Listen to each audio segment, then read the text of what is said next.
हरे कृष्ण कृष्ण कृष्ण हरे हरे, हरे राम राम राम हरे हरे।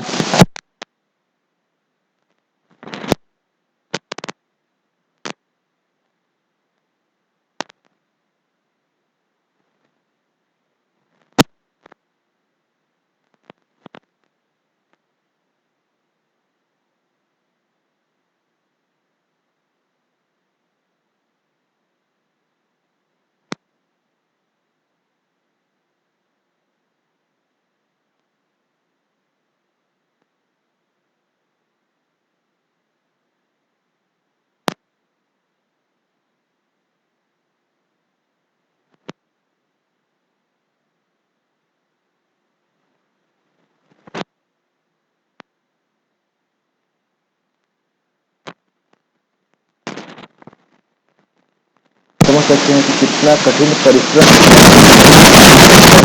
विद्वान लोगों ने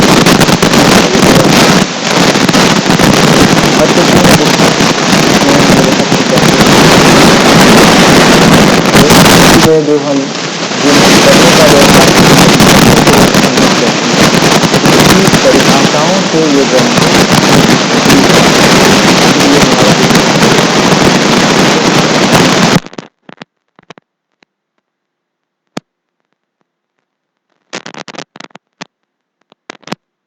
किसी भी प्रकार का कोई संदेह या संशय न रह जाए। ये मंगलाचरण से प्रारंभ होता है, उसके बाद में मंगलाचरण में कैसे 3 चीजें आती हैं वो हमने चर्चा किया था, और भक्तों को क्या आशीर्वाद दिया जाता है कि जो भी इस ग्रंथ को सही से समझ लेगा वो कभी भी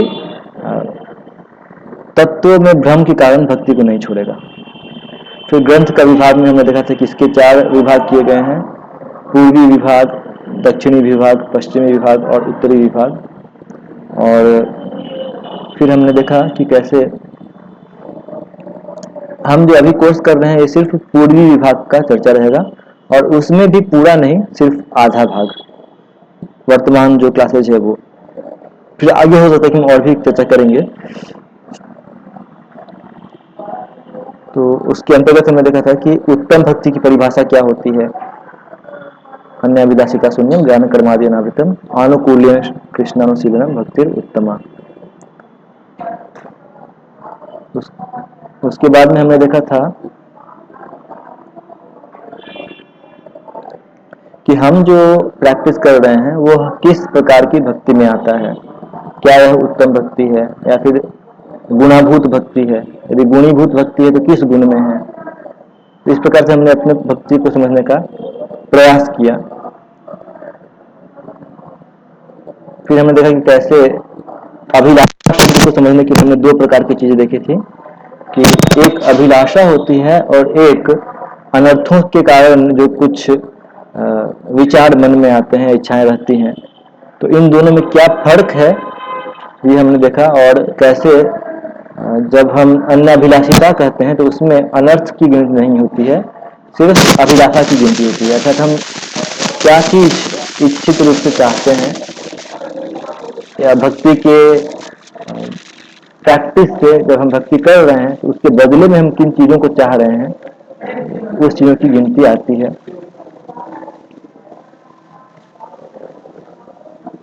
इसके बाद में हमने इस चीज को समझने के लिए कि क्या अभिलाषा और अनर्थ में कैसे अंतर है, हमने कई सारे प्रमाण देखे थे। भगवद गीता से देखे थे, चतुश्लोकी गीता से देखे थे, और भागवतम से भी अनेक श्लोक से हमने इसके प्रमाण देखे थे।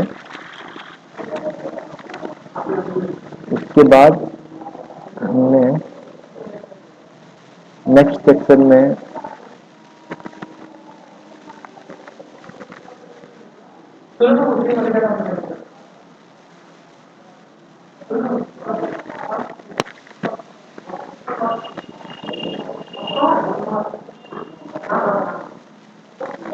जब हम प्योरिटी की बात करते हैं तो प्योरिटी क्या होता है, शुद्ध भक्ति की बात करते हैं तो आखिर ये शुद्धता का क्या अर्थ होता है, इसको अलग अलग लेवल पर हमने समझने का प्रयास किया था।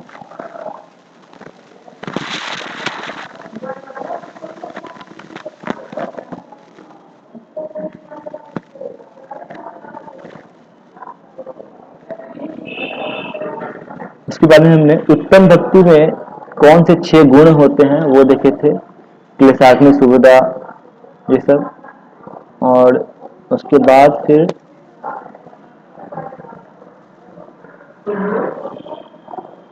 क्लेशाग्नि शुभदा मोक्ष ललिताकृत सुदुर्लभा सांद्रानंद विशेषात्मा और श्री कृष्णाकर्षणी सुचार। ये शुद्ध भक्ति जो होती है वो कृष्ण को भी आकर्षित करती है और कृष्ण के शुद्ध भक्तों को भी आकर्षित करती है।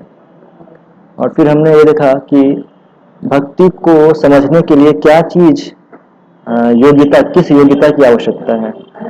तो इसके लिए हमने एक श्लोक देखा था, वो श्लोक था स्वल्प अपि रुचिर एव स्यात् भक्ति तत्त्वावबोधिका। भक्ति को समझने के लिए सिर्फ थोड़ी सी रुचि या थोड़ी श्रद्धा चाहिए, अन्य किसी भी योग्यता की आवश्यकता नहीं है। और ये श्रद्धा कैसे आती है? तो ये श्रद्धा भक्तों के संग से आती है। फिर हमने साधना भक्ति के अंतर्गत चर्चा किया था कि साधना भक्ति के तीन प्रकार होते हैं, 3 स्टेजेस होते हैं। तो हमने देखा कि जरूरी नहीं है कि हर भक्त तीनों स्टेजेस से होकर के गुजरे, भक्ति के तीनों स्टेजेस से होकर गुजरे, साधना भाव प्रेम। कोई भक्त जो होते हैं वो भगवान या भक्तों की कृपा से डायरेक्टली प्रेम के स्तर पर पहुंच जाते हैं। तो इसीलिए हम यद्यपि ये सही है कि भक्ति के 3 प्रकार होते हैं, 3 स्टेजेस होते हैं, बट पूर्णतः सही नहीं है। लेकिन भक्ति को हम 3 भागों में विभाजित कर सकते हैं या 3 प्रकार की भक्ति कह सकते हैं, साधना भक्ति, भाव भक्ति और प्रेम भक्ति। फिर हमने देखा कि कैसे साधना भक्ति और प्रेम भक्ति ये तो ठीक है, लेकिन भाव भक्ति को रखने की क्या जरूरत है इसके बारे में समझा कि कैसे भाव भक्ति साधना भक्ति के साथ में ग्रुप नहीं किया जा सकता है और भाव भक्ति को प्रेम भक्ति के साथ में भी ग्रुप नहीं किया जा सकता है। क्योंकि भाव भक्ति के स्तर पर एक भक्त को भगवान का साक्षात अनुभव होता है, जबकि साधना के स्तर पर साक्षात अनुभव नहीं होता है। प्रेम के स्तर पर भगवान का साक्षात अनुभव तो होता है, लेकिन प्रेम में और भाव में क्या अंतर होता है? तो प्रेम के स्तर पर एक भक्त सदैव कृष्ण का स्मरण कर सकता है, कृष्ण की लीलाओं का सदैव अनुभव कर सकता है, जबकि भाव भक्ति के लेवल पर यह अनुभव सदैव नहीं रहता है, बल्कि क्षणिक रहता है, तात्कालिक रहता है। तो इस प्रकार से हमने देखा था और कुछ अन्य अंतर भी देखे थे कि कैसे भाव भक्ति को साधना भक्ति के साथ ग्रुप नहीं कर सकते हैं और प्रेम भक्ति के साथ में भी ग्रुप नहीं कर सकते हैं। फिर साधना भक्ति भी 2 प्रकार की होती है, वैधि और रागानुग भक्ति। और दोनों में अंतर हमने देखा था कि वैधि भक्ति में भजन करने के लिए जो प्रेरणा आती है वह गुरु शास्त्रों के आदेश से आती है, जबकि रागानुगा भक्ति में एक भक्त ब्रज के किसी भक्त से, किसी ब्रजवासी से प्रेरित होकर के अपनी भक्ति करता है। तो बाह्य दृष्टि से चूंकि दोनों एक ही प्रकार की साधना करते हैं, तो इसीलिए बाह्य दृष्टि से समझना कठिन है कि कौन भक्त किस लेवल पे है। और वैधि साधना भक्ति का क्या परिणाम होता है? तो इसका परिणाम ये होता है कि वह भाव भक्ति को प्राप्त करता है।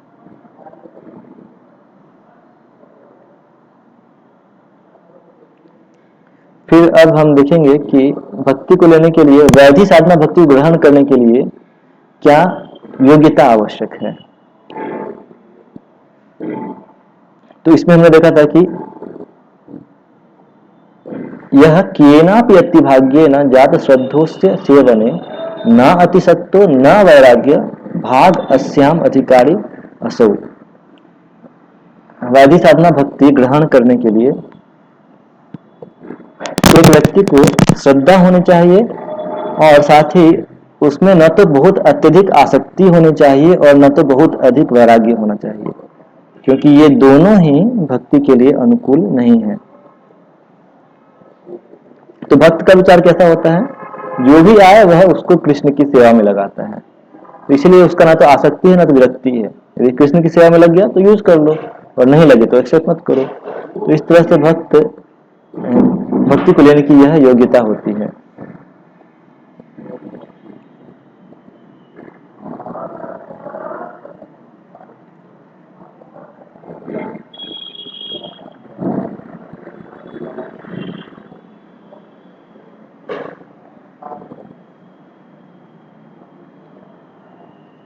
अब कौन कौन से लोग हैं जो कि वैदिक साधना भक्ति को स्वीकार करने के लिए क्वालिफाइड हैं, तो अब हम इसके बारे में थोड़ी चर्चा करेंगे। तो 3 प्रकार के लोग हैं जो कि वैदिक साधना भक्ति कर सकते हैं। वैदिक साधना भक्ति 3 प्रकार के लोग कर सकते हैं। ये लोग कौन कौन हैं? तो वही चीज जो आपने सुना है ऑलरेडी, उत्तम अधिकारी, मध्यम अधिकारी और कनिष्ठ अधिकारी। तो यानी कि कभी कभी हम लोगों को लगता है कि जो लोग उत्तम अधिकारी हैं वो लोग वैदिक से ऊपर उठ चुके हैं, अर्थात वो हो सकता है कि रागानुग या प्रेम भक्ति पर भक्ति कर रहे हो, लेकिन ये आवश्यक नहीं है। इवन जो उत्तम अधिकारी है वो भी हो सकता है कि वैदिक साधना भक्ति के स्तर पर ही हो। तो इसके लिए एक श्लोक यहाँ पर लिखा गया है, शास्त्र युक्त च निपुण सर्वथा दृढ़ निश्चय प्रौढ़ श्रद्धोधिकारी स भक्ता उत्तमो मतः। जो व्यक्ति शास्त्रों में निपुण है और उसमें दृढ़ विश्वास है और उसके विश्वास को तोड़ा नहीं जा सकता है, तो उसे उत्तम अधिकारी कहा गया है वैदिक भक्ति में। स भक्त उत्तमो मतः। युक्त का अर्थ है कि वह शास्त्रों में क्या लिखा हुआ है, श्लोक में क्या लिखा हुआ है यह तो जान, लेकिन उसके पीछे कौन सा तर्क चल रहा है, किस क्या चीज है जो कि सभी श्लोकों को आपस में जोड़ करके रखती है, उस सिद्धांत को, उस सूत्र को भी वह समझ सकता है। तो उसका शास्त्रों में दृढ़ विश्वास होता है और उससे किसी भी प्रकार से हिलाया नहीं जा सकता है, और वह दूसरों को भी शास्त्र के माध्यम से कन्विंस कर सकता है, भक्ति में ला सकता है। तो ये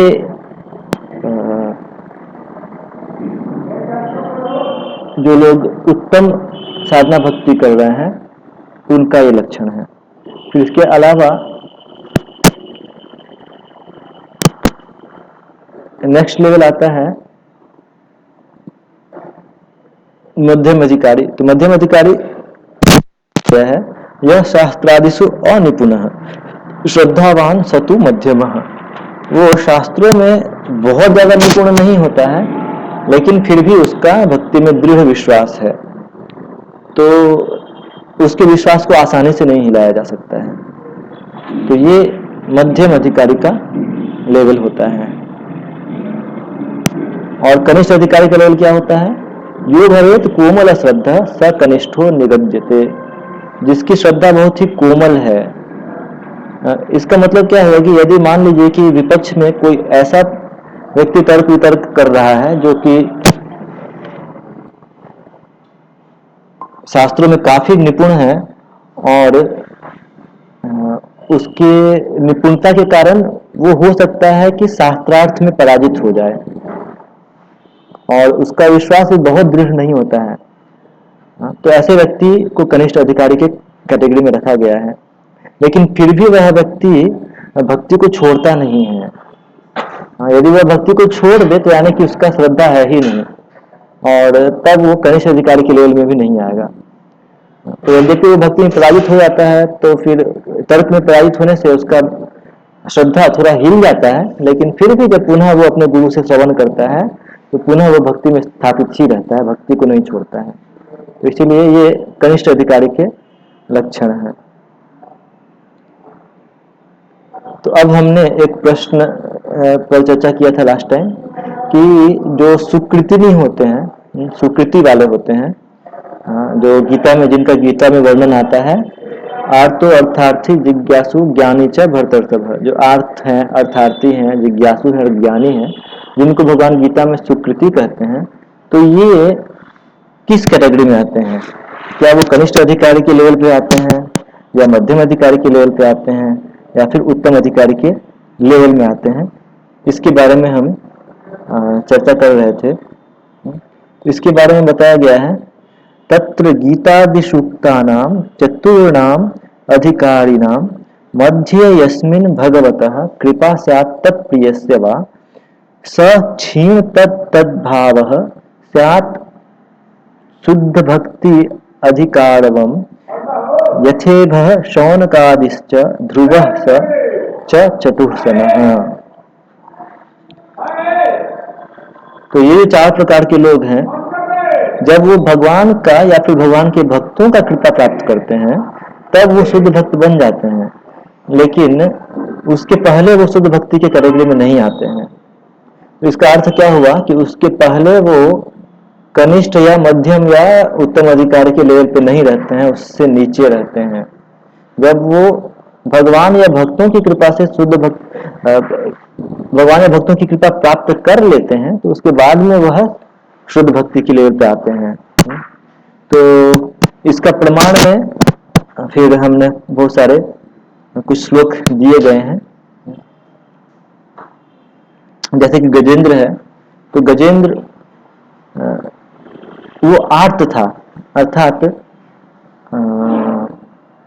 वो संकट में थे, इसीलिए वो भगवान के पास में आया था। तो चूंकि वह संकट के क्षण में भगवान के पास में आया है, इसलिए वो अन्य अभिलाषिता शून्यम नहीं है, वह भगवान से अपने संकट की मुक्ति के लिए आया है। हालांकि प्राण संकट को जुड़ा जा सकता है, लेकिन वो भगवान के शरण में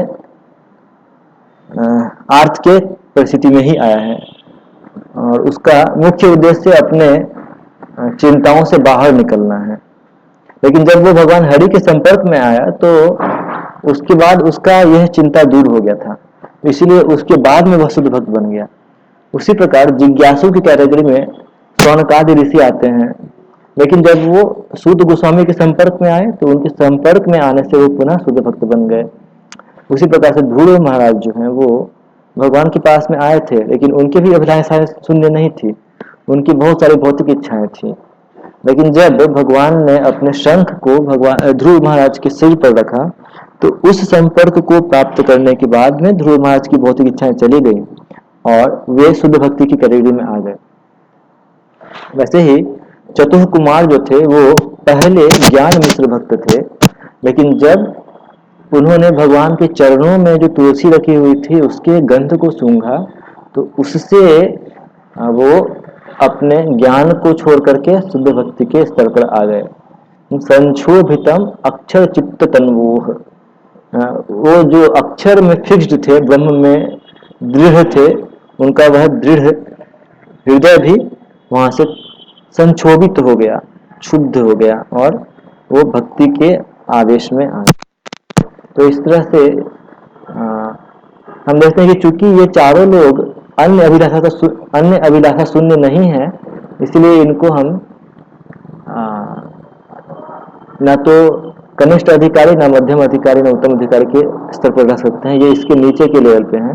लेकिन कृष्ण या उनके भक्तों की कृपा से ये लोग भी शुद्ध भक्ति के मार्ग पर आ सकते हैं। तो अब हम ये पिछला हमारे जितने भी क्लासेज हुए थे उसका एक रिकैप था, सूक्ष्म पुनरावलोकन था, लघु पुनरावलोकन था। अब हम वहां से आगे बढ़ते हैं आज की टॉपिक से। तो ये टॉपिक 7 है डिजायर फॉर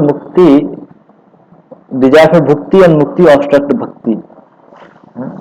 भुक्ति की इच्छा और मुक्ति की इच्छा ये दोनों ही भक्ति को बाधा डालते हैं। तो चैतन्य चरितामृत में एक श्लोक आता है मध्य लीला में, भुक्ति मुक्ति स्पृहा यावत् पिशाची हृदय वर्तते तावद् भक्ति सुखस्यात्र कथम अभ्युदयो भवेत।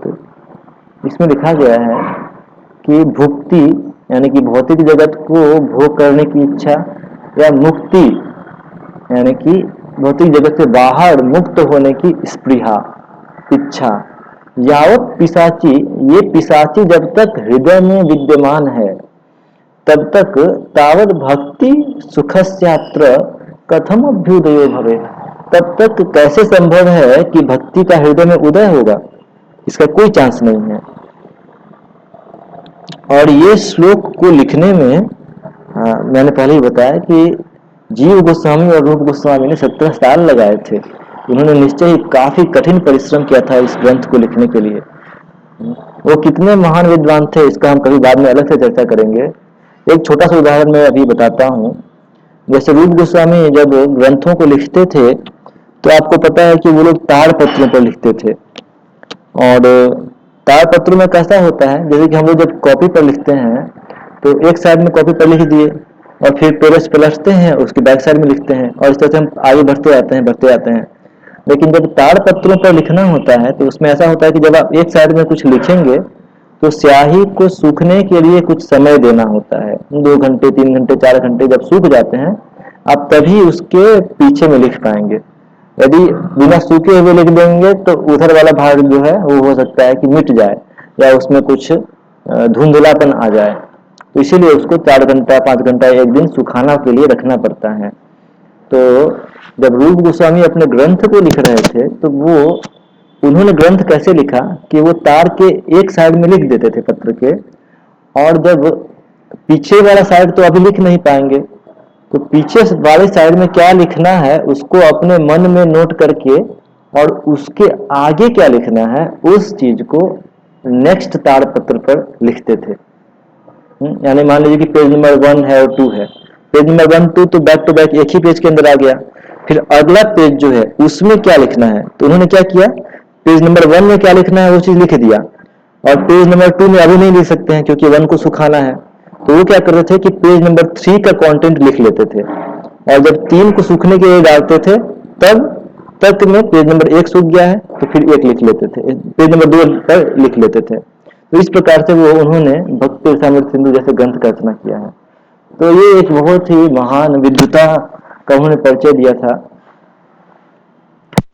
आचार्य जब एक बार क्या होता है कि एक बहुत ही महान भक्त होते हैं भगवान के जिनका नाम होता है वल्लभाचार्य, और जब वो वृंदावन आते हैं तो रूप गोस्वामी वल्लभाचार्य से निवेदन करते हैं कि आप कृपा करके मैंने जो ग्रंथ लिखा है इसको एडिट कीजिए, इसमें क्या क्या गलतियां हैं आप इनको कृपा करके सुधार दीजिए। तो वल्लभाचार्य ने बोला कि ठीक है आप जैसा कहें। तो जब उन्होंने ये श्लोक देखा तो ये श्लोक जो हमने अभी चर्चा किया था, भुक्ति मुक्ति स्पृहा यावत पिशाची हृदय वर्तते तावत भक्ति सुखास्यात्र कथम अभ्युदयो भवेत, तो उन्होंने ये श्लोक देख करके कहा कि अरे आप यहाँ पर मुक्ति को पिशाची कह रहे हैं, तो लेकिन मुक्ति तो पिशाची नहीं है, आखिर मुक्ति भी तो भगवान के भक्त ग्रहण करते हैं स्वीकार करते हैं, तो इसीलिए यहाँ पे आपको सुधार करना चाहिए, मुक्ति को पिशाची नहीं कहना चाहिए। और रूप गोस्वामी अत्यंत ही नम्र थे तो उन्होंने तुरंत ही उनके इस सुधार को स्वीकार कर लिया और कहा कि हाँ सही आप ठीक कह रहे हैं और हम इसको बदल देंगे।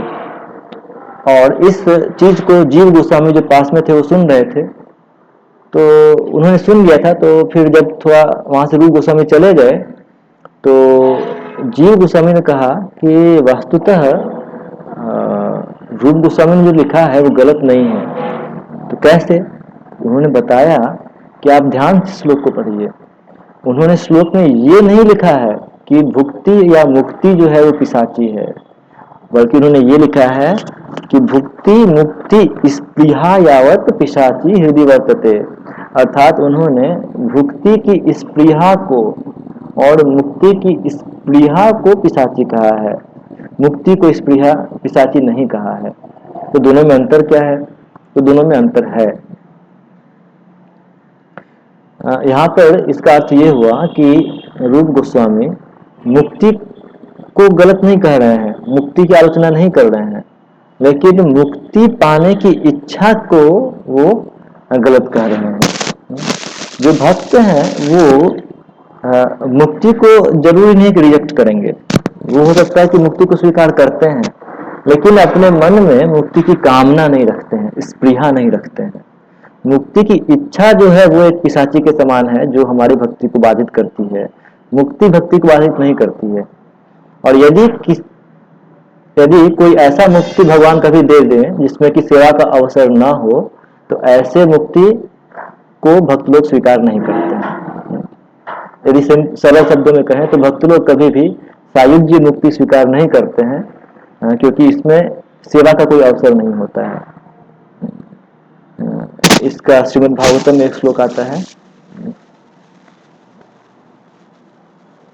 हम बाद में देखेंगे इस श्लोक को कि दिए मानम गृहणंती बिना मत्स्य वनंदना।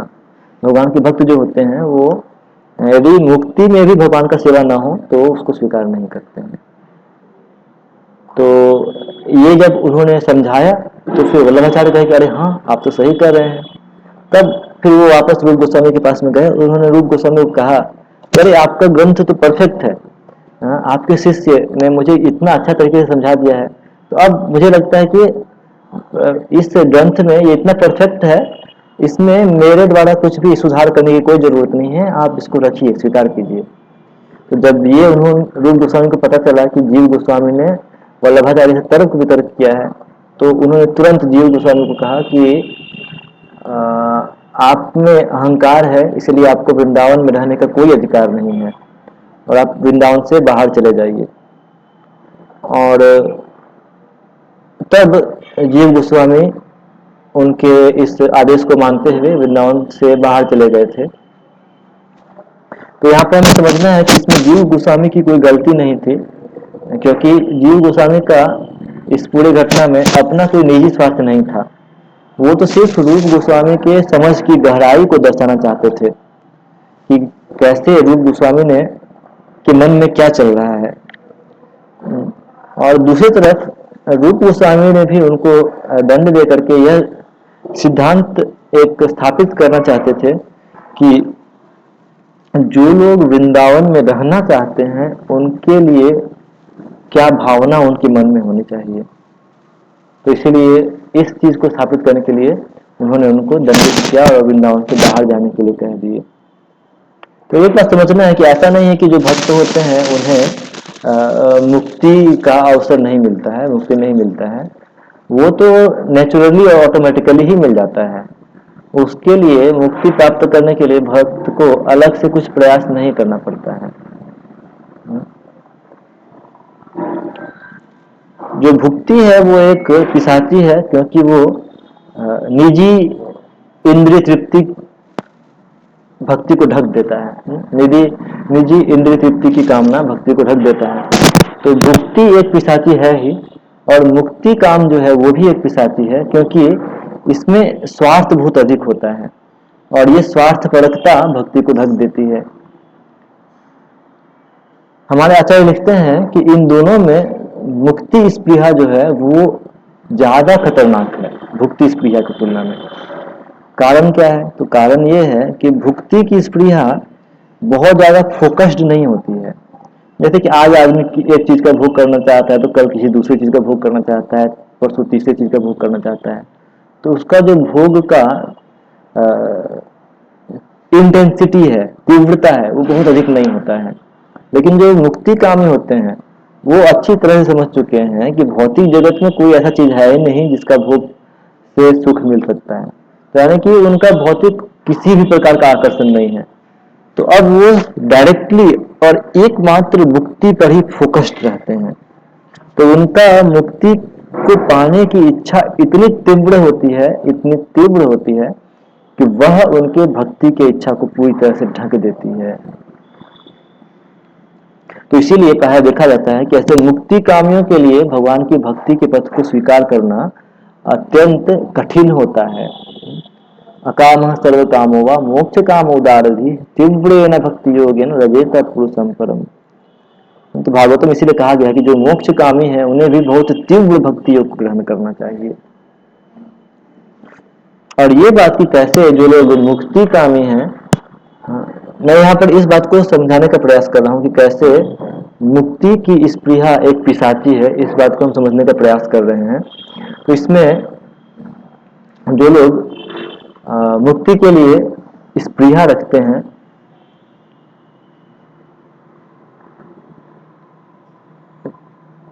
तो उनका भक्ति में आना भुक्ति के लिए स्पृहा वालों से ज्यादा कठिन होता है। तो इस बात को समझाने के लिए कुछ शास्त्रों से प्रमाण बताए गए हैं।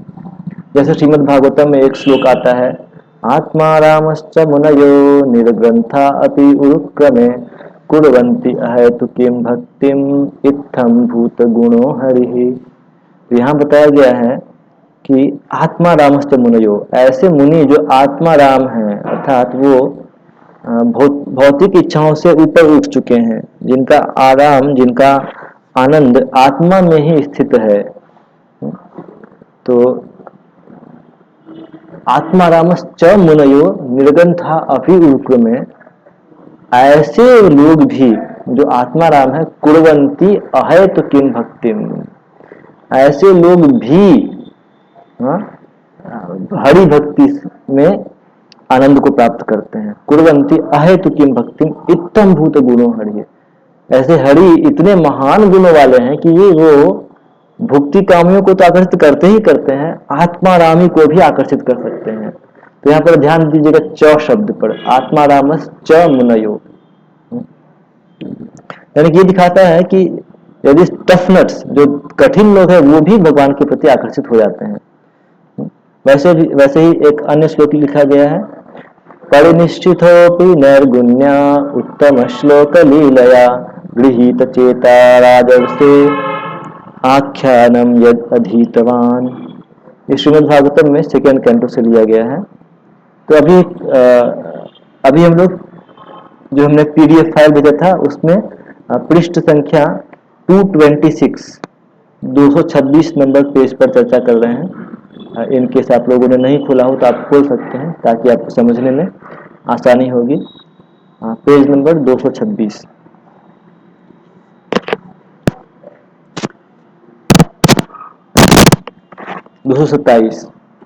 तो वैसे ही अगला श्लोक जो है इसमें लिखा हुआ है, परिनिष्ठितोपि नैर्गुण्य, जो लोग निर्गुण में परिनिष्ठित हो चुके हैं, फिक्स्ड अप हैं, जब वो लोग भी उत्तम श्लोक लीलया, उत्तम श्लोक की लीलाओं को सुनते हैं, गृहीत चेता राजर से आख्यानम यदधीतवान,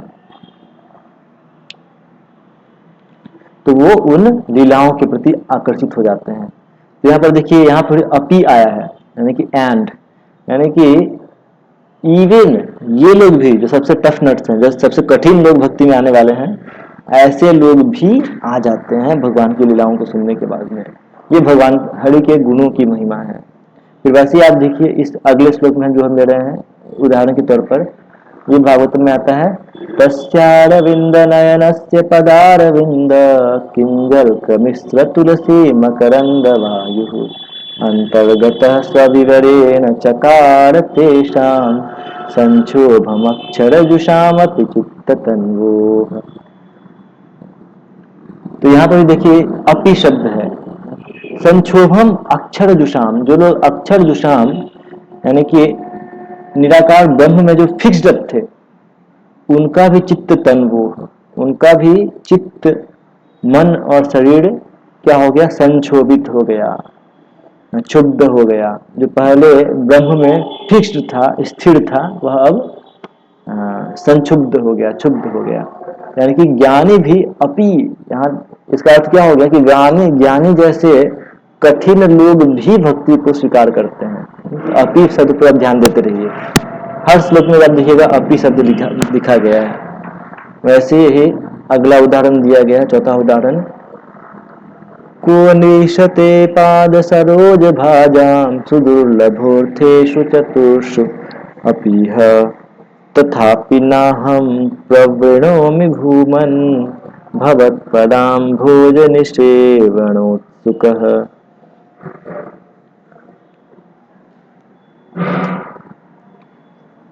यहाँ पर बताइए कि कैसे भक्त बोल रहे हैं कि मैं ऑलरेडी ब्रह्म में परिनिष्ठित था, लेकिन फिर भी मैंने भगवान के चरण कमलों की सेवा को ही स्वीकार किया। वैसे ही फिर नेक्स्ट श्लोक आता है, नेक्स्ट उदाहरण हम देख रहे हैं, सालोक्य सारिष्टि सामीप्य साहित्यमप्युत दीयमानम न गृह्णन्ति विना मत सेवनम जनाः। जो शुद्ध भक्त होते हैं, भगवान कह रहे हैं, यहाँ पर भगवान स्वयं कह रहे हैं कि जो मेरे शुद्ध भक्त होते हैं वो सालोक्य सारिष्टि सामीप्य सारूप्य एकत्व, ये सारे प्रकार की मुक्ति को भी स्वीकार नहीं करते हैं यदि मेरा सेवा वहां पर न हो। तो यहाँ पर भी भगवान स्वयं कह रहे हैं कि कैसे भगवान के भक्त सिर्फ और सिर्फ सेवा के प्रति आकर्षित होते हैं, अन्य किसी चीज के प्रति नहीं। ऐसे एक अन्य प्रार्थना 329:13 में है, न कामये नाथ तदप्यहं क्वचिन्न यत्र युष्मच्चरणाम्बुजासवः महत्तमान्तर्हृदयान्मुखच्युतो विधत्स्व करणायुतमेशनेवरः। तो यहाँ पर वो भक्त जो है वो भगवान से प्रार्थना कर रहे हैं कि हे भगवान, मैं आपसे वह चीज भी नहीं मांगता हूँ जहाँ पर आपके चरणाम्बुजासव, आपके चरणों से निकले हुए अमृत उपलब्ध न हो।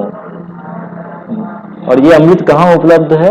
महत्तमांतर हृदयान्मुखच्युतो, ये उन महान भक्तों के हृदय में उपलब्ध है, जो आपकी महान भक्त हैं उनके हृदय में उपलब्ध है। और आपको कैसे मिलेगा, हमें वह अमृत कैसे मिलेगा? तो उनके मुखच्युतो, उनके मुख से निःसृत होता है वह अमृत।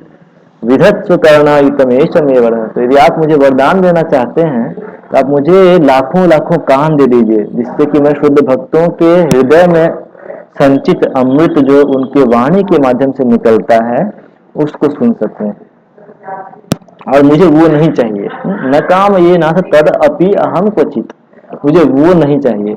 तो यहाँ पर वहां पर जो भक्त हैं वो अब मुक्ति का नाम भी नहीं लेना चाह रहे हैं, तो मुक्ति को वह कह करके काम से डाल रहे हैं। तद तद अपि, वह नहीं चाहिए, यानी कि मुक्ति नहीं चाहिए।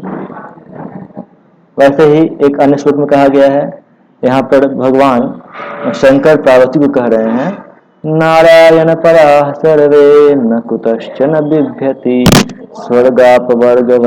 स्वर्गापवर्ग नरकेषु अपि तुल्यार्थदर्शिनः। तो एक भक्त जो होता है वो स्वर्ग और नरक और अपवर्ग यानी कि मुक्ति, इन सब को एक समान देखता है। वो किसी भी परिस्थिति में डरता नहीं है, क्योंकि उसका एकमात्र जो इच्छा है वो भगवान की भक्ति करने का है।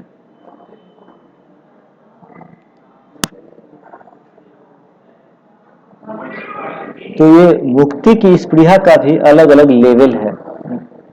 भक्ति सिंधु में एक श्लोक आता है, अत्र त्राज्य तयैकोक्ता मुक्ति पंच विधापि चेत सालोक्यादिस्तथाप्यत्र भक्त्या नाति विरुध्यते। तो यह श्लोक कह रहा है कि यद्यपि 5 प्रकार की मुक्ति होती है, अपिचेत पंच विधा उक्ता, सालों के साढ़े सामीप्य सारूप्य, ये जो चारों हैं, देखिए 5 प्रकार की मुक्ति है। कौन कौन? सालों के सारूप्य, सामीप्य, सारूप्य, सायुज्य, ये 5 प्रकार की मुक्ति होती है। तो यहाँ कहा जा रहा है कि उनमें से जो ये 4 हैं, सालोक्य, सारिष्टि, सामीप्य और सारूप्य, ये जो 4 हैं ये भक्ति के प्रति उतना खराब नहीं है, इतना विरोध नहीं करता है। भक्त्या न अति विरुध्यते। अब देखिए, सालोक्य मतलब भगवान के लोक में रहना, सारिष्टि मतलब भगवान के समान ही वैभवशाली बनना, सामीप्य मतलब भगवान के समीप रहना, और सारूप्य मतलब भगवान के समान रूप को प्राप्त कर लेना। तो ये तो डायरेक्टली वो भगवान के लोक पर जा रहा है, लेकिन फिर भी यहाँ कहा जा रहा है कि ये इस प्रकार की मुक्ति भक्ति के लिए बहुत अधिक विरोधी नहीं है। तो इसका एक अन्य अर्थ यह भी तो निकलता है कि ये 4 प्रकार की भक्ति की स्पृहा भी कुछ हद तक भक्ति का विरोधी है। ऐसा क्यों है? ऐसा इसीलिए है, इसको समझने के लिए हम यहाँ पर एक श्लोक को समझने का प्रयास करेंगे, जिसमें बताया गया है कि 3 प्रकार के लोग वैकुंठ पहुंचते हैं। इसमें कहा गया है, सुखैश्वर्योत्तरा सेयम प्रेम सेवोत्तरेति अपि सालोक्यादि द्विधा तत्र नाद्य सेवा जुषाम मता। तो ये 4 प्रकार की मुक्ति है, उसको हम लोग 3 भागों में बांट सकते हैं। तो कैटेगरी 1 है सुख ऐश्वर्योत्तर मुक्ति, यानी कि ऐसी मुक्ति जिसमें सुख और ऐश्वर्य की कामना बहुत अधिक प्रोमिनेंट है, बहुत मुख्य स्थान धारण कर लेती है। फॉर एग्जाम्पल मान लीजिए कि कोई व्यक्ति भगवत गीता पढ़ रहा है और भगवत गीता में पढ़ते समय उसको ये सुनने में आता है कि न तद्भासयते सूर्यो न शशांको न पावकः यद्गत्वा न निवर्तन्ते तद्धाम परमं मम। भगवान के धाम को प्रकाशित करने के लिए न सूर्य की जरूरत है न चंद्रमा की, वह तो स्वयं प्रकाशित होता है और वहां पर बहुत सारा ऐश्वर्य है। इस प्रकार के जब वह यदि वैकुंठ के लोगों का बहुत सुंदर वर्णन सुनता है और इसी कारण से यदि वो ये सोचता है कि अरे वाह कितना अच्छा होगा यदि हम भी वैकुंठ चले जाएं तो वहां मजे में रहेंगे, आनंद में रहेंगे, तो इस प्रकार से यदि कोई वैकुंठ के प्रति आकर्षित होता है तो उसका भगवान के प्रति तो आसक्ति है थोड़ा थोड़ा, लेकिन उससे अधिक वह वहां पर जो सुविधाएं उपलब्ध हैं उनके प्रति अधिक आसक्त है। तो इसको कहा गया है सुख ऐश्वर्य उत्तरा मुक्ति। इसमें निजी सुख और ऐश्वर्य की भावना अधिक है, यद्यपि वो भगवान का भी सेवा करना चाहता है, लेकिन उससे अधिक उसका आकर्षण वहां के सुख के प्रति है। तो ये फर्स्ट कैटेगरी के लोग हैं। कैटेगरी के 2 के जो लोग हैं उनके बारे में कहा गया है कि वो मुख्य रूप से भगवान का सेवा करना चाहते हैं, लेकिन कहीं ना कहीं छोटा मोटा ये भी इच्छा है कि वहां का सुख और भोगने को मिलेगा। इनको कैटेगरी 2 में रखा गया है। लेकिन जो टॉप मोस्ट कैटेगरी है प्रेम सेवतरो अति अपि, जो भगवान के सॉरी ये कैटेगरी 2 है, प्रेम सेवा उत्तरा, ये कैटेगरी 2 है। उनके हृदय में प्रेम प्रेम अधिक प्रोमिनेंट है, लेकिन कहीं ना कहीं थोड़ा बहुत निजी स्वार्थ भी है। लेकिन थर्ड कैटेगरी जो है उसके बारे में कहा गया है, यह है हरौ एकांतिनः, उनका एकमात्र इच्छा कृष्ण का सेवा करने का है। और वो यहाँ तक कि वैकुंठ के प्रति भी बहुत अधिक आकर्षित नहीं है, वो जस्ट भगवान की सेवा करना चाहते हैं, और यदि भगवान उनको इसी जगत में रखना चाहें तो वो उसके लिए भी तैयार है। तो विश्वनाथ चक्रवर्ती ठाकुर इसको समझाने के लिए लिखते हैं कि जो कैटेगरी 1 है, कैटेगरी 1 वाले भक्त जो लोग हैं वो कौन है, तो वो कर्म मिश्र भक्त हैं। कैटेगरी 2 वाले लोग कौन है, वो शांत रति के भक्त हैं, जो ज्ञान मिश्र या योग मिश्र भक्त होते हैं वो लोग हैं। जबकि सिर्फ कैटेगरी 3 जो है, तीसरी कैटेगरी, वही केवल शुद्ध प्रेममय भक्ति करते हैं 5 विभिन्न प्रकार के रसों में, अर्थात तो वे शुद्ध भक्ति को फॉलो करने वाले लोग हैं। अब हम नेक्स्ट टॉपिक जो डिस्कस करेंगे वो है कि जो गोविंद हैं उनके पूजक सबसे उच्च श्रेणी के होते हैं। Of the prema bhaktas worshippers of Govinda are the best. इसके लिए एक श्लोक यहाँ पर लिखा गया है, तत्रापि एकांतिना श्रेष्ठा गोविंद मानसा येषां श्रीश प्रसादोपि मनोहर्तम न शक्नुयात्। जो लोग भगवान का प्रेममय सेवा करते हैं उनके उन लोगों में भी जो लोग गोविंद के, जिन लोगों का हृदय गोविंद ने चुरा लिया है वो बेस्ट है। और ऐसे लोग यहाँ तक कि नारायण एवं कृष्ण के अन्य रूप के प्रति भी आकर्षित नहीं होते हैं। तो इसको समझाने के लिए कि कैसे इस श्लोक में रूप गोस्वामी ने गोविंद क्यों लिखा है, गोविंद हृत मानसः, जिनका हृदय गोविंद ने चुरा लिया हो। तो गोविंद शब्द का वर्णन यहाँ पर क्यों है, तो इसको समझाने के लिए बताया गया है कि इस श्लोक में एक चीज क्लियर हो जाता है कि रूप गोस्वामी का जो आराध्य देव है वो गोविंद जी हैं। जैसा कि हम जानते हैं वृंदावन में रूप गोस्वामी ने ही गोविंद देव की स्थापना करवाई थी। तो इस तरह से एक चीज ये प्रकट होता है। और दूसरा चीज कि गोविंद के आराधक ही सर्वश्रेष्ठ क्यों है, तो इसको समझाते हुए विष्णु हमारे आचार्य लोग बताते हैं, भागवतम का एक श्लोक से चर्चा करते हैं। तो वो कहते हैं कि कुंती महारानी भगवान का गुणगान करते हुए एक श्लोक कहती हैं, कृष्णाय वासुदेवाय देवकी नंदनाय च नंद गोप कुमाराय गोविंदाय नमो नमः। तो इस श्लोक में आप देखिए क्रमिक रूप से अधिक प्रगाढ़ भक्त का नाम लिया गया है। सबसे पहले कृष्णाय, कृष्ण यानी कि स्वयं भगवान को है। कृष्णाय वासुदेवाय, तो वासुदेव अत्यंत भाग्यवान है। लेकिन फिर उसके बाद में किसका नाम आता है? देवकी नंदनाय च, तो वासुदेव से देवकी अधिक भाग्यवान थी। क्यों? क्योंकि देवकी के गर्भ में भगवान ने स्वीकार किया था रहना। फिर उसके बाद लेकिन नेक्स्ट नाम आता है नंद गोप कुमाराय, तो नंद गोप जो है वो और अधिक भाग्यवान है। क्यों? क्योंकि उनको नंद यशोदा को भगवान के बाल रूप में जो लीलाएं हुई थी उनको देखने का मौका मिला। लेकिन लास्ट में क्या नाम आता है? गोविंदाय नमो नमः। तो गोविंद नाम अंत में यहाँ पे लिखा गया है। तो यहाँ पर यदि हिंट किया गया है, लेकिन एक्सप्लिसिटली स्पष्ट रूप से लिखा नहीं गया है, लेकिन एक हिंट दिया गया है कि कैसे गोविंद किस चीज को दर्शा रहा है।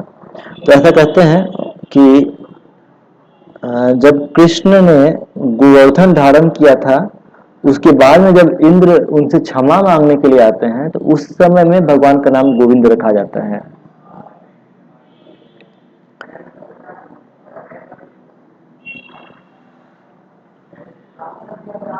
तो ये लीला तब हुई थी जब भगवान किशोर लीला के प्रारंभ में थे, और जब वो भगवान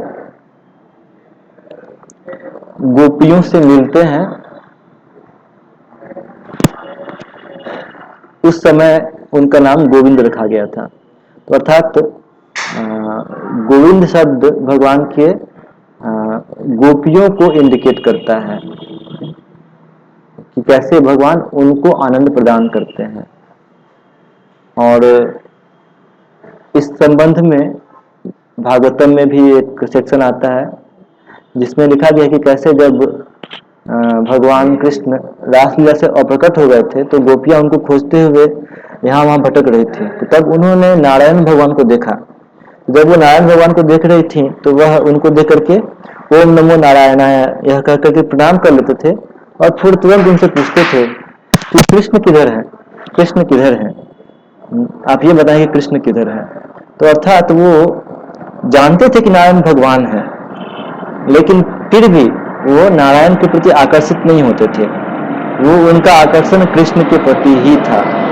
तो इसीलिए कहा गया है तत्रापि एकांति नाम श्रेष्ठा गोविंद हितमानसा, जिनका हृदय गोविंद ने चोरी कर लिया है वो सभी भक्तों में श्रेष्ठ हैं। ये शाम श्री से प्रसाद होती, उन पर यहाँ तक कि श्री से यानी कि नारायण भी कृपा करते हैं तो भी वे उनका हृदय चुराने में सक्षम नहीं रहते हैं। इसलिए गोविंद जो है वो भगवान का कृष्ण का गोकुल में नाम को दर्शाता है। कृष्णाय वासुदेवाय देवकी नंदनाय च नंद गोप कुमाराय गोविंदाय नमो नमः, यानी कि गोविंद अर्थात जो गोपियों के इंद्रियों को तृप्त करते हैं। श्री का अर्थ यहाँ पर लिया गया है श्री ईश, यानी कि नारायण से या फिर भगवान का द्वारका या मथुरा रूप से लिया गया है।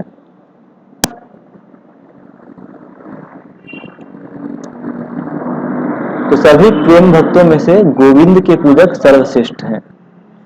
सिद्धांत तत्व अभेदे भी श्री से कृष्ण स्वरूपयोः रसेनोक्त कृष्यते कृष्ण रूपम एष रस स्थिति ही।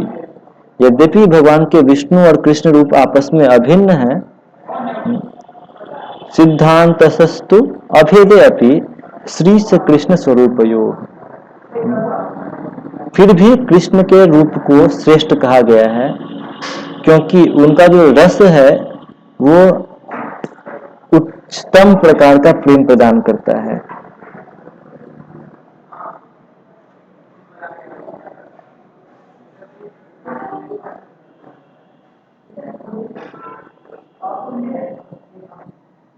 तो यहाँ पर मैं श्रीमद् भागवतम में एक सेक्शन आता है जिसमें लिखा गया है कि कृष्ण की 8 प्रधान रानियों को छोड़ करके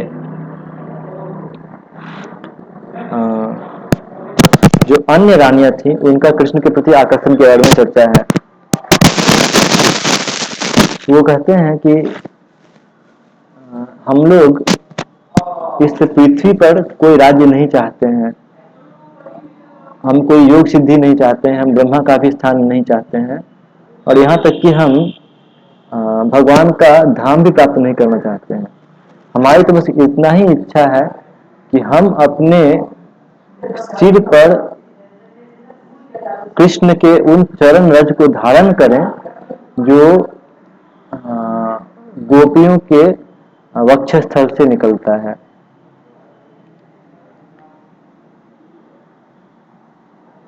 तो यहाँ पर मैं ये दर्शा रहा है कि कैसे जो द्वारका की रानियां भी थीं वो भी गोपियों के शरीर से निकला हुआ जो धूल जो कृष्ण के चरण रज में विद्यमान है उनको प्राप्त करने के इच्छुक है। तो ये दर्शाता है कि कैसे जो गोविंद के सेवी हैं वो सर्वोच्च स्तर पर स्थित होते हैं।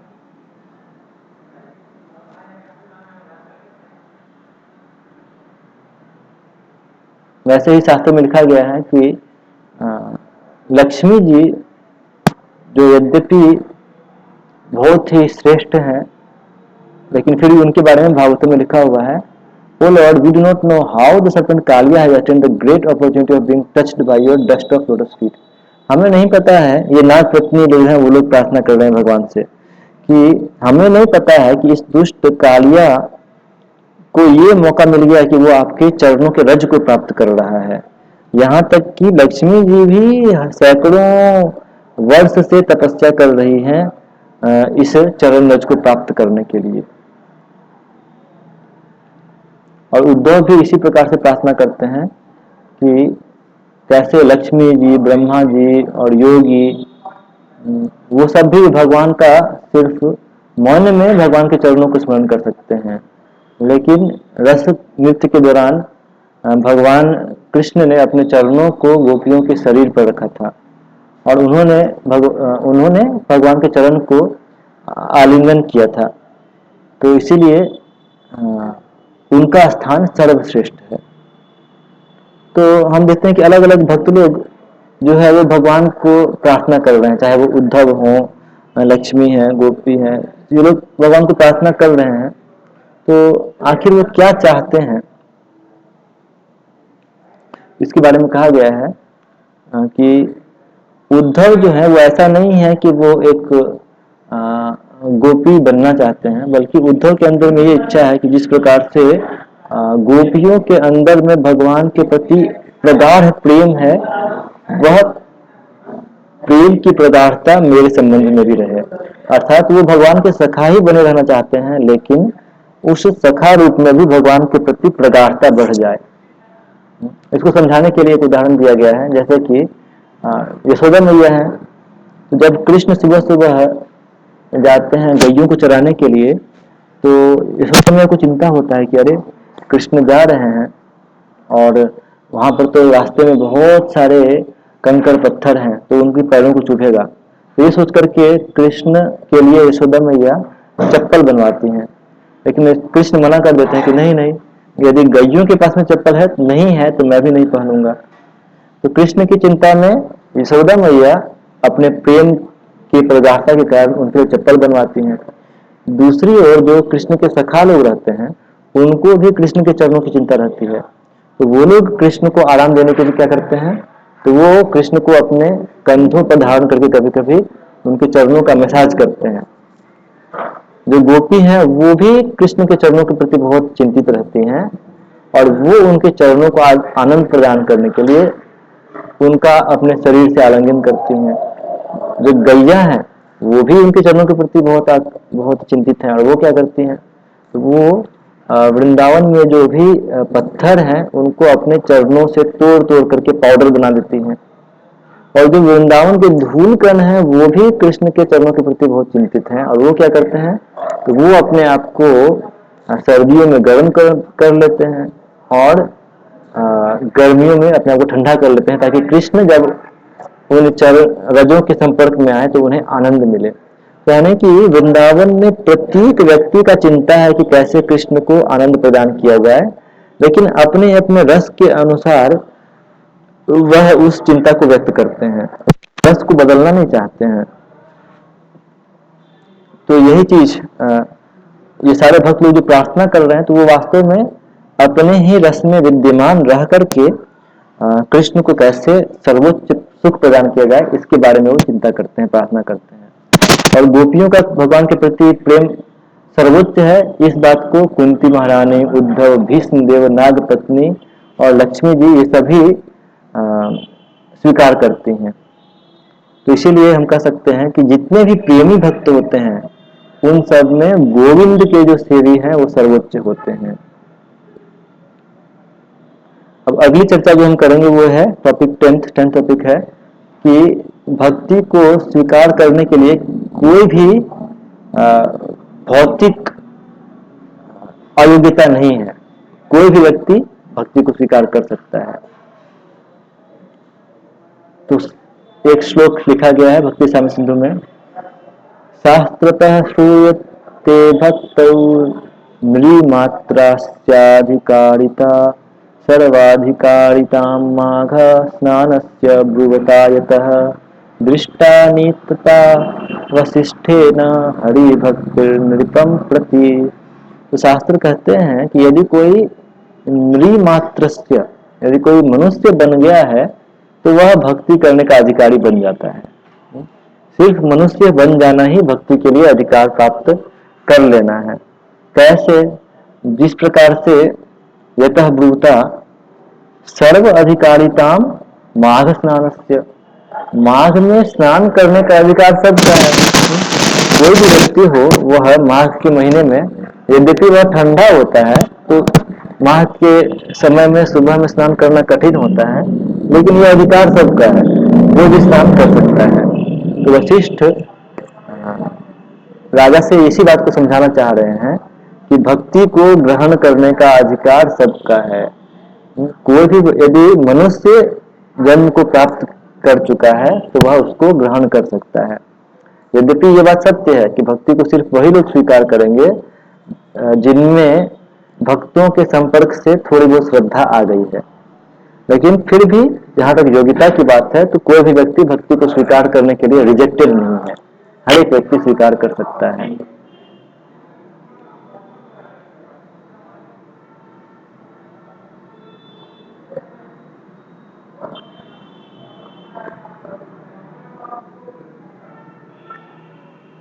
यदि कोई ये कहे कि हमने एक श्लोक पढ़ा था श्रीमद् भागवतम का जो श्लोक है जिसमें कहा गया था जात श्रद्धा मत कथा दो, कि भगवान की कथा श्रवण करने से जब एक भक्त के या एक व्यक्ति के मन में श्रद्धा आता है तब वह भक्ति को ले पाता है।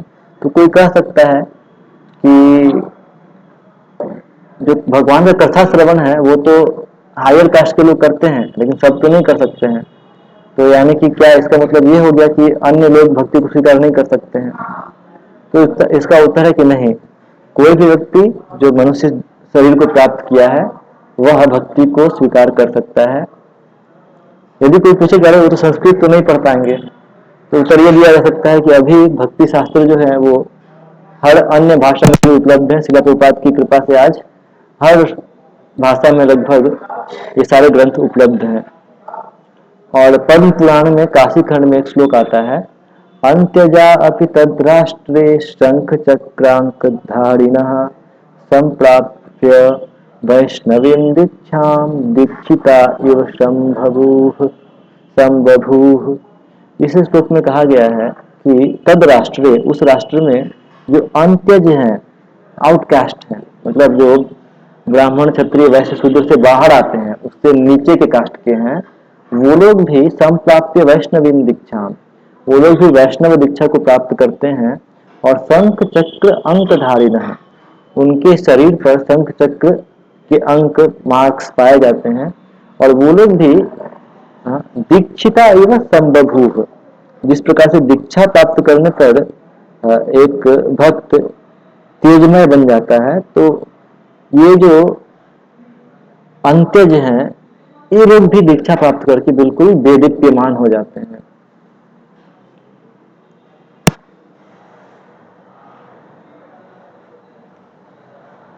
तो ऐसा कहते हैं कि जो वैष्णव दीक्षा होता है, तो वैष्णव दीक्षा के समय में 5 चीजें दी जाती हैं, जैसे शिव संप्रदाय में विशेष रूप से विद्यमान है।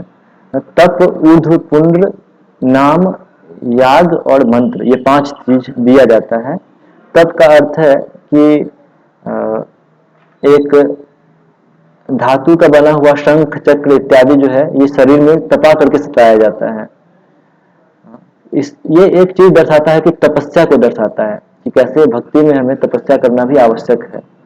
भोग आदि त्याग कृष्ण से हेतवे, कृष्ण के प्रसन्नता के लिए भोग इत्यादि का त्याग करना जो तपस्या है, उसे भक्ति में स्वीकार करना आवश्यक है। वैसे ही ऊर्ध्व पुंड्र, चाहे कोई भी संप्रदाय हो, वैष्णव संप्रदाय हो, तो उसमें ऊर्ध्व पुंड्र होता है, यानी कि जो तिलक धारण किया जाता है वह ऊपर की ओर होता है।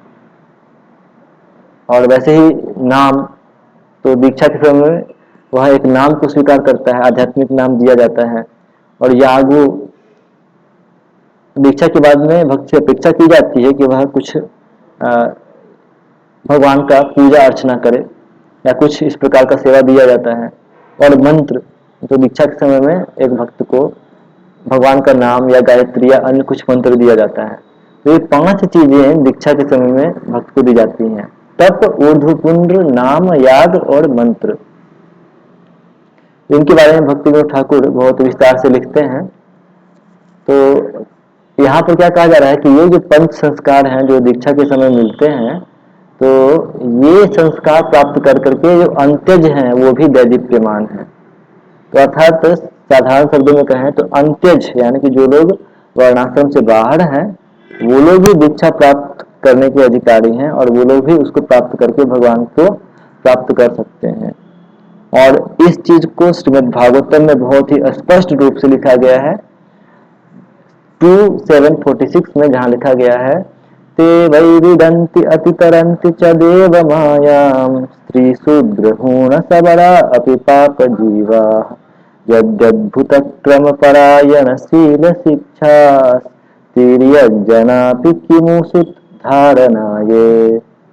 यहाँ पर क्या कहा गया है कि ते वही विदंती अतितरंती है, अरे वो लोग भी समझ सकते हैं और अतितरंती पार जा सकते हैं। किसको? देव माया को, भगवान के माया को वो लोग भी जा सकते हैं और पार जा सकते हैं। कौन?